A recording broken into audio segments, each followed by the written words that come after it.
We're standing on the hill overlooking the LLANTHONY Valley, which is where I farm, about 5 miles up the way. The LLANTHONY Valley is very special. It's really largely unaltered over several hundred years of history, in fact probably thousands of years of history. We live in a national park that has been set up to protect and enhance the landscape.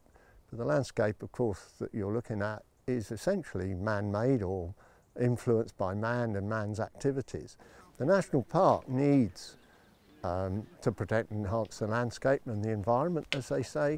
It needs people with those local skills, and it's the people with local skills that are very much leaving the valley at the moment, partly the economy, but also for wanting places to live. It's become a very attractive area for people to retire to buy houses, but the youngsters can't afford it and they are leaving. Chris and I have grown up in the valley and we really want to be able to stay. We've managed to buy some land and start farming it. We've been farming for 4 years, but we are unable to get a house on the land at the moment.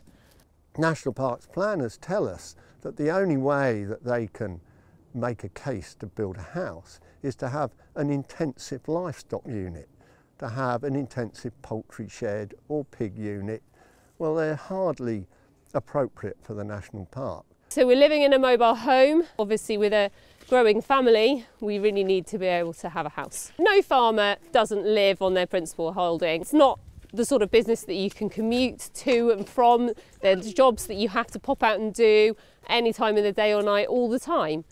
And it's just not practical to live away from where you farm. It's very much come to a head now with the valley. There are probably only 3 children of primary school age in the valley, whereas there used to be 2 schools. The average age of farmers in the valley at the moment is above 65. There's only, I think, 3 people under 40 farming in the valley. So somebody has to think what's going to happen in the future. Who is going to maintain these hedges, stone walls, all the features you see, keep the sheep and keep all those rural traditions going?